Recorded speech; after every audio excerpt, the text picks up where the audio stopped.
1월 9일 아침 기도회를 시작하겠습니다. 다 같이 찬송가 386장 찬송 부르시겠습니다.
봉독해드릴 하나님의 말씀은 출애굽기 14장입니다. 출애굽기 14장 1절부터 9절까지 봉독해드리겠습니다. 여호와께서 모세에게 말씀하여 이르시되 이스라엘 자손에게 명령하여 돌이켜 바다와 믹돌 사이에 비아히롯 앞곳 바알스본 맞은편 바닷가에 장막을 치게 하라. 바로가 이스라엘 자손에 대하여 말하기를 그들이 그 땅에서 멀리 떠나 광야에 갇힌 바 되었다 하리라. 내가 바로의 마음을 완악하게 한즉 바로가 그들의 뒤를 따르리니 내가 그와 그의 온 군대로 말미암아 영광을 얻어 애굽 사람들이 나를 여호와인 줄 알게 하리라 하시매 무리가 그대로 행하니라.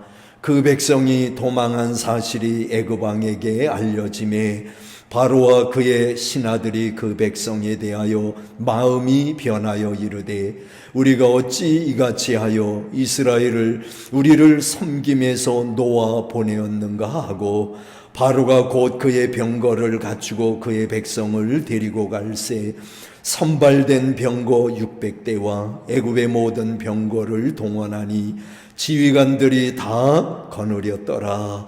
여호와께서 애굽 왕 바로의 마음을 완악하게 하셨으므로 그가 이스라엘 자손의 뒤를 따르니 이스라엘 자손이 담대히 나아갔음이라. 애굽 사람들과 바로의 말들 병거들과 그 마병과 그 군대가 그들의 뒤를 따라 바알스본 맞은편 비아히롯 곁 해변 그들이 장막 침대에 미치니라.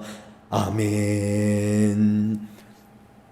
자, 오늘 우리는 출애굽기 14장에서 앞으로 나가게 하라 하는 이 말씀을 보게 됩니다. 15절 16절을 제가 보면 여호와께서 모세에게 이르시되 너는 어찌하여 내게 부르짖느냐. 이스라엘 자손에게 명령하여 앞으로 나아가게 하고 지팡이를 들고 손을 바다 위로 내밀어 그것이 갈라지게 하라. 이스라엘 자손이 바다 가운데서 마른 땅으로 행하리라.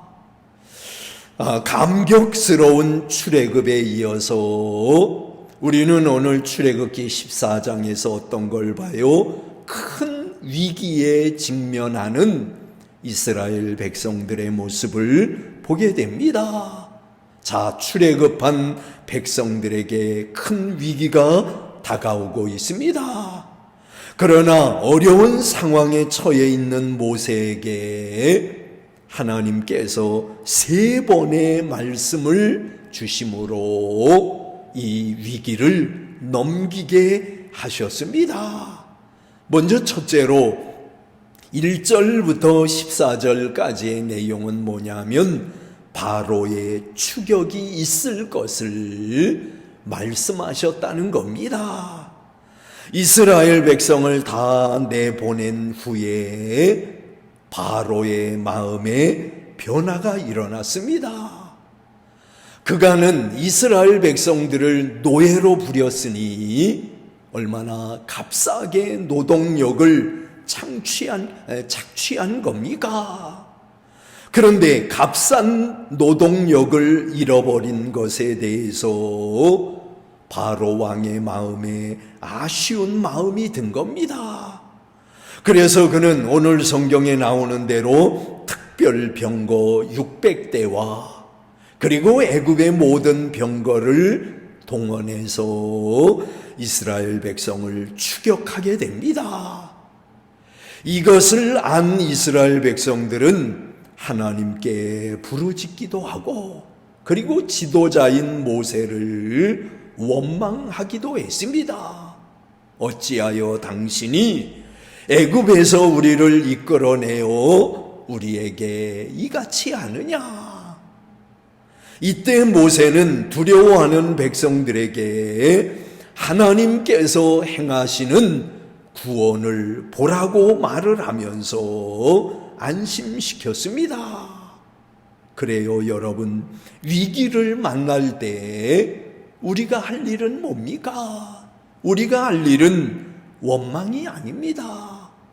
어려운 문제를 해결하시는 하나님의 구원의 역사를 보는 눈을 가져야 합니다. 다시 말씀드리지만은 위기에 직면할 때 우리가 할 수 있는 일은 원망이 아닙니다. 누구 때문에 그랬다.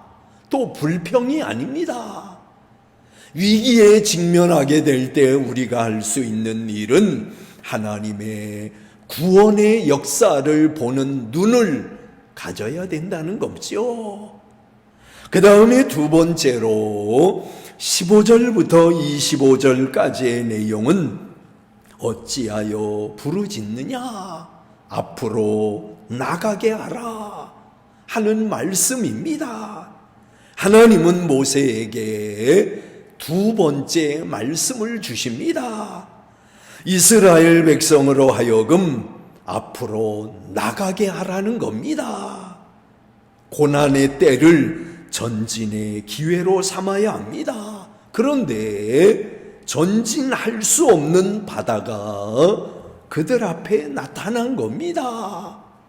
그때 하나님께서는 모세로 하여금 지팡이를 들어 바다 위로 내밀라고 했습니다. 그렇게 하면 바다 가운데 육지가 생겨서 그리로 나가게 될 것이라고 말씀을 하셨지요. 그러자 모세가 그 말씀에 순종하여 바다 위로 손을 내밀었더니 과연 바다가 갈라지게 되었습니다. 그래서 이스라엘 백성들은 바다 가운데 생긴 육지를 통해서 전진하게 되었습니다. 애굽의 바로와 그의 군대들은 계속 추격해 옵니다. 그런데 하나님께서 새벽에 그들의 진로를 방해하십니다. 애굽 군인들의 진로를 방해하심으로 병거의 바퀴들이 빠지기 시작하면서 추격하던 자들이 후퇴해야 되겠다고 말을 했습니다. 하나님은 고난도 예언하시지만은 살 길도 예언하시는 분임을 우리는 여기서 알게 됩니다. 이제 세 번째로 26절부터 31절까지는 다시 흐르게 하라 하는 하나님의 말씀입니다. 하나님은 모세에게 세 번째 말씀을 주십니다. 다시 손을 바다 위로 내밀어 물이 애굽 사람들과 마병 위에 다시 흐르게 하라고 하셨습니다. 모세의 순종으로 또 기적이 나타났습니다. 갈라졌던 물이 다시 합해지기 시작을 합니다. 그래서 애굽 땅에서 마지막 재앙으로 장자를 잃었던 바로와 그의 군대들마저 모두 수장되어 버리는 그런 장면이 오늘 성경에 나오고 있습니다. 그들은 모든 것을 잃어버린 겁니다. 모든 것을 상실한 겁니다. 이 놀라운 사건을 보게 된 이스라엘 백성들은 하나님을 경외하면서 하나님과 그 종 모세를 믿었음을 오늘 성경은 가르치고 있습니다. 여러분, 이 일을 통해서 우리가 얻게 되는 교훈은 뭡니까? 전진하는 사람에게는 반드시 시험이 있다는 겁니다.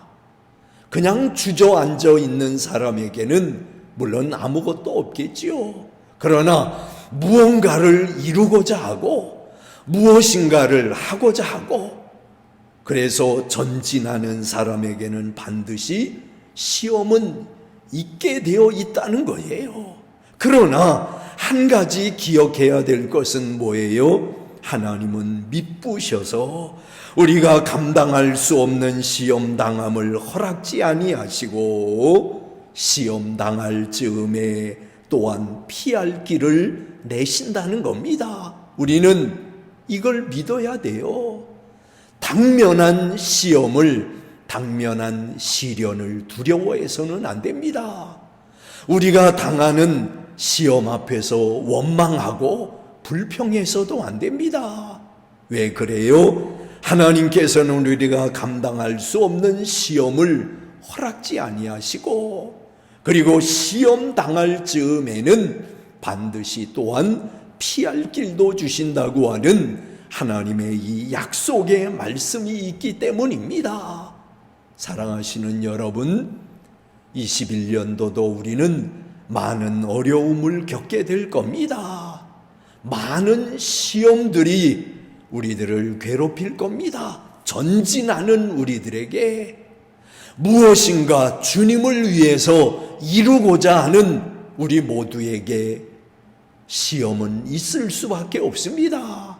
그러나 여러분, 우리가 분명히 기억해야 될 사실, 시험당함, 감당할 수 없는 시험당함을 하나님은 허락하지 아니하시고 그리고 시험당할 즈음에 반드시 우리로 하여금 피할 길을 예비하신다고 하는 거, 그리고 우리가 시련을 감당한 이후에는 하나님께서 내려주시는 은혜와 복이 있다고 하는 사실, 이 사실을 기억하면서 새해에도 믿음을 가지고 용기 있게 나아가시는 우리 모두가 될 수 있기를 원하는 것입니다. 기도하겠습니다. 사랑이 많으신 주님, 말씀 주셔서 감사합니다. 위기 앞에 직면한 이스라엘 백성들에게 기적을 허락하시고 그리고 말씀을 주셔서 그들로 하여금 용기 있게 앞으로 나아가게 하셨던 주님, 우리들에게도 그와 같은 은혜로 함께하여 주실 줄 믿습니다. 주님의 말씀의 약속을 믿고 말씀의 능력을 믿고 올 한 해도 용기 있게 나아가는 저희들 되게 하여 주시옵소서.